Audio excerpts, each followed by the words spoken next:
friends, how are you? I hope you all will be fine. आप लोग जो chapter पढ़ रहे हैं वो है फंजाई एंड एल्गी का चैप्टर, जिसमें प्रीवियस लेक्चर जो हो चुके हैं उसमें मैंने सबसे पहले आपको फंजाई की कैरेक्टरिस्टिक्स के बारे में एक्सप्लेन किया और फिर उसकी कुछ एग्जाम्पल्स जैसे मशरूम वगैरह को जो है वो एक्सप्लेन किया गया।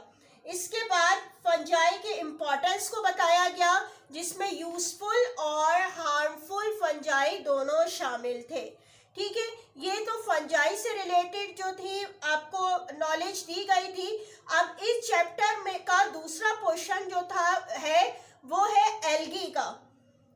ठीक है, एल्गी जो होते हैं वो कैरेक्टरिस्टिक्स जो थे मैंने इसके आपको प्रीवियस लेक्चर में बता दिए थे। ठीक है, कि इनमें जो है ये ऑटोट्रॉपिक होते हैं और ये अपनी खुद फूड प्रिपेयर कर रहे होते हैं। ठीक है, और ये यूनिसेलुलर और मल्टी सेलुलर दोनों मौजूद होते हैं। आज जो मैं आपको करवाने जा रही हूँ ये एल्गी की जो है एक एग्जाम्पल है क्लेमाइडोमोनास। ठीक है, इसके बारे में हम पढ़ेंगे, इसकी एक example.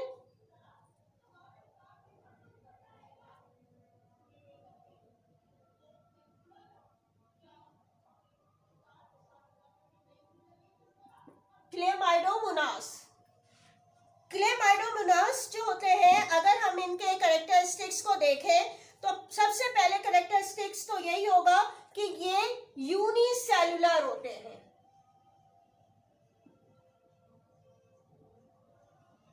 Unicellular means made up of only one cell. और जब ये बात हो रही है made up of only one cell तो means they can be seen only by a microscope, they can not be seen by a naked I.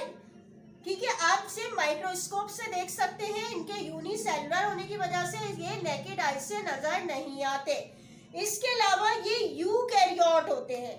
Eukaryote means आपको पहले भी मैंने बताया था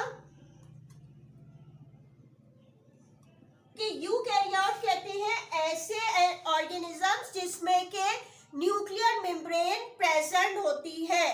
ठीक है, और एक होते थे जो मैंने बताया था प्रोकैरियोट।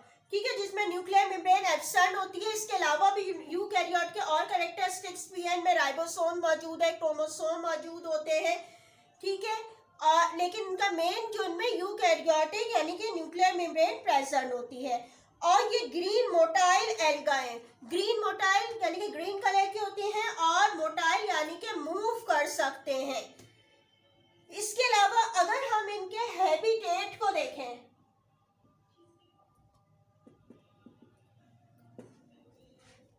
तो ये फ्रेश वाटर एल्गा होते हैं, फ्रेश वाटर में पाए जाते हैं।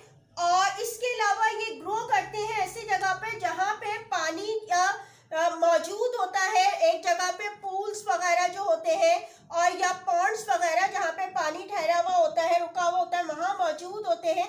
और इसके अलावा ये बहुत तेजी से ग्रो करते हैं पॉल्यूटेड वाटर में, क्योंकि वहाँ पर जो इन्हें ऑर्गेनिक मैटर जैसे कि अमोनियम कंपाउंड और ऑर्गेनिक मैटर मिल रहे होते हैं, तो इसलिए ये वहाँ पे उस पानी में बहुत तेजी से ग्रो करते हैं। इसके बाद अगर हम इसका कैरेक्टरिस्टिक देखें, इनकी शेप, तो शेप के लिहाज से कैसे होते हैं, स्फेरिकल होते हैं, ओवल और पेयर शेप। पेयर किसे कहते हैं, नाशपाती को।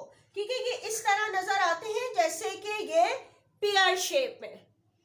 कि इसकी जो शेप मैंने बताया आपको क्या होती है, पेयर शेप नजर आता है। ठीक है, इस तरह देखने से लगता है जैसे कि नाशपाती की तरह है। और फिर अगर हम इसकी देखें कि इसकी जो होती है आउटर मोस्ट लेयर जो हो रही होती है वो कहलाती है सेल वॉल, यानी कि जो आउटर लेयर है इसकी ये क्या कहलाती है, सेल वॉल।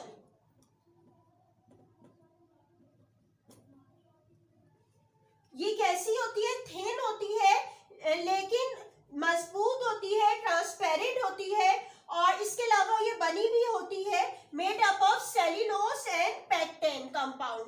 ठीक है, सेल्यूलोज और पेक्टिन की ये बनी हुई होती है इसकी आउटर मोस्ट लेयर। इसके बाद जो है इसके अंदर भी एक लेयर मौजूद होती है जो कि सेल मेम्ब्रेन कहलाती है।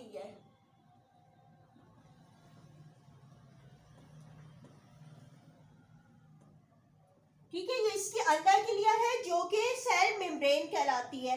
इसके अलावा आप देखें कि इनके एंटीरियर एंड पर जो है एक छोटी सी आउटग्रोथ हुई हुई है। ठीक है, ये जो आउटग्रोथ इनकी है इसको कहा जाता है एपिकल पेपिला। ये आउटग्रोथ जो है ये कहलाती है एपिकल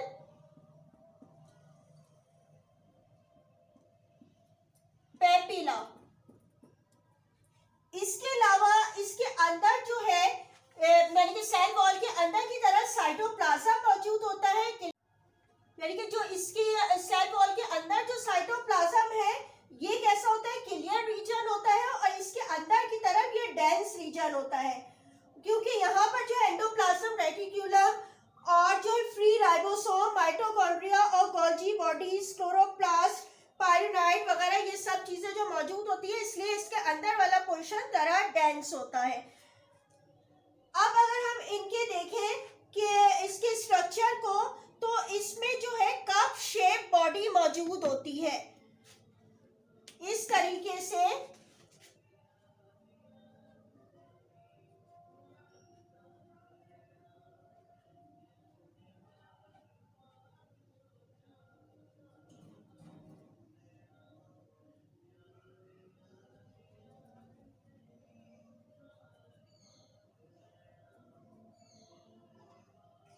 ठीक है, इस तरह ये कप शेप पूरी बॉडी यहाँ पे मौजूद होती है जो कि क्लोरोप्लास्ट कहलाता है।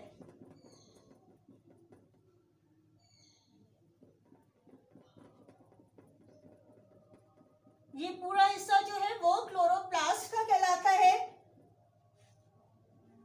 और आपको पता होगा जहाँ पे ये क्लोरोप्लास्ट मौजूद होता है इसके मीन्स है कि ये जो है फोटोसिंथेसिस में हेल्प कर रहे होते हैं। फोटोसिंथेसिस का मैकेनिज्म इनमें हो रहा होता है क्योंकि इनमें क्लोरोप्लास्ट जो है ये कप शेप मौजूद होता है।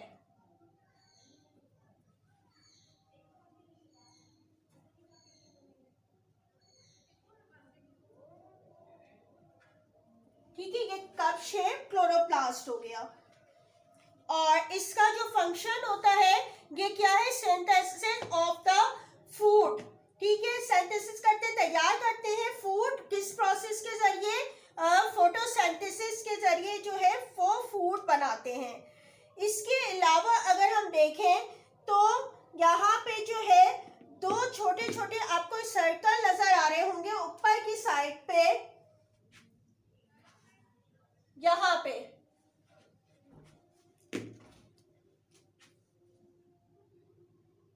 ठीक है, ये इस तरह। ठीक है, टू स्मॉल जो यहाँ पे है कॉन्ट्रैक्टाइल वैक्यूल मौजूद होते हैं इनके इस रीजन में।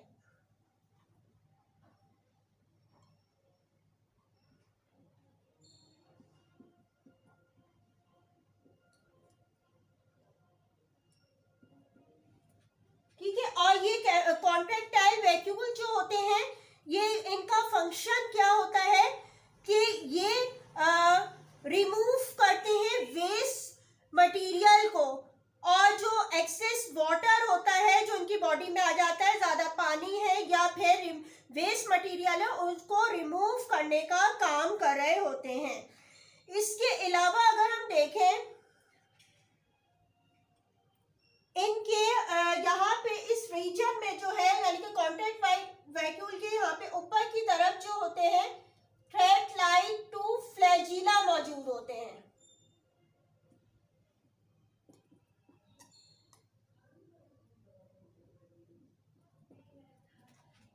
ठीक है, और ये फ्लैजिला का काम क्या होता है, मूवमेंट में हेल्प कर रहे होते हैं।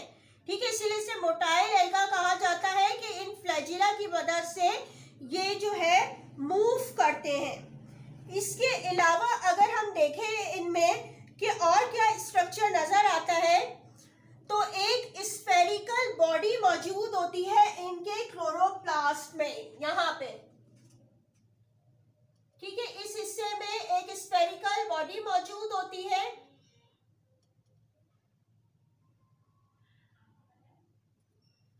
जिसको कहा जाता है पायरिनॉइड।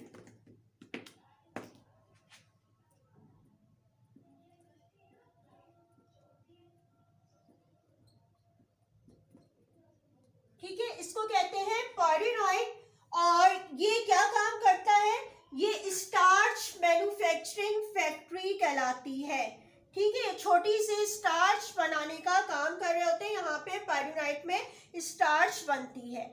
इसके अलावा अगर हम देखें तो इनके जो होते हैं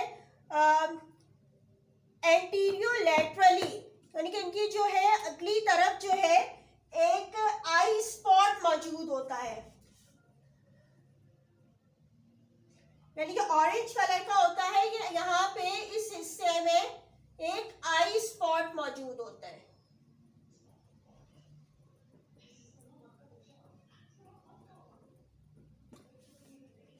और इसका फंक्शन क्या होता है, ये क्या करता है, सेंसिटिव होता है इंटेंसिटी ऑफ लाइट, यानी कि लाइट के बारे में कि यहाँ पे रोशनी है कि नहीं है और कितनी शिद्दत से आ रही है, तो उसके बारे में, यानी कि रोशनी मौजूद है कि नहीं, ये इसे जो है इस आई स्पॉट से पता चल जाता है। इसके अलावा अगर हम और स्ट्रक्चर इनका देखें तो इसमें जो है कप शेप जो कैविटी होती है इनकी, ये जो कप शेप क्लोरोप्लास्ट का पूरा हिस्सा था, इसकी ये जो कैविटी है, यहाँ पे जो है न्यूक्लियस मौजूद होता है।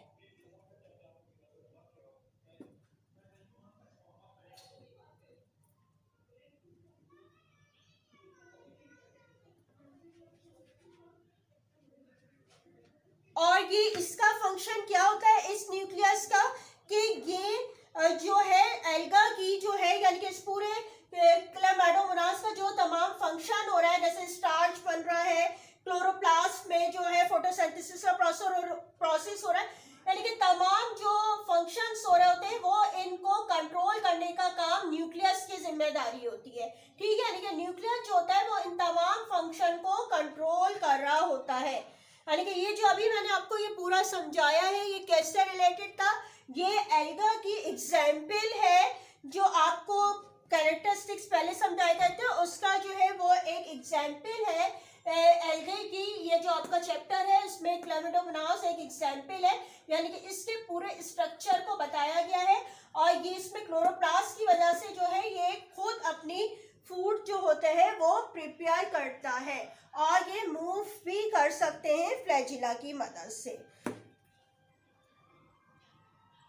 क्लास 9 होमवर्क देखिएगा। क्वेश्चन 4 तक मैं आपको पहले करवा चुकी हूँ। क्वेश्चन 5 है आपका, explain the structure of Chlamydomonas, also draw and label diagram. First आपने क्लेमाइडोमोनास की सेंटर हेडिंग डालनी है, फिर साइड हेडिंग डाल के जैसा यूनिसेल्युलर इसके बारे में लिखिएगा। अच्छा, एक सेंटेंस पूरा कंप्लीट हो जाए, जैसे यूनिसेल्युलर ऑर्गेनिज्म के बारे में आप पूरा एक्सप्लेन कर दें, तो उसके बाद जो है फिर आप सेकंड हेडिंग डालिएगा हैबिटेट की, फिर इसको एक्सप्लेन कीजिएगा। फिर इसी तरह थर्ड हेडिंग आपकी होगी शेप की। ठीक है, ये अभी कंप्लीट नहीं हुआ, अभी आगे भी है। ये 3 पॉइंट्स इस पेज पे थे, ये आप देख लीजिए, ये करना है आपने। इसके बाद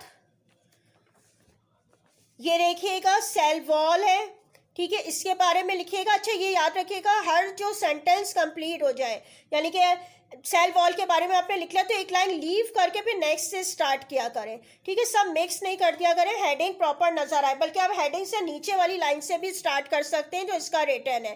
ठीक है, इसके बाद एपिकल पेपिला साइटोप्लाज्म के बारे में आप लिखेंगे। इसके बाद क्लोरोप्लास्ट, अच्छा उसका फंक्शन की फिर साइड पे अलग से हेडिंग डलेगी।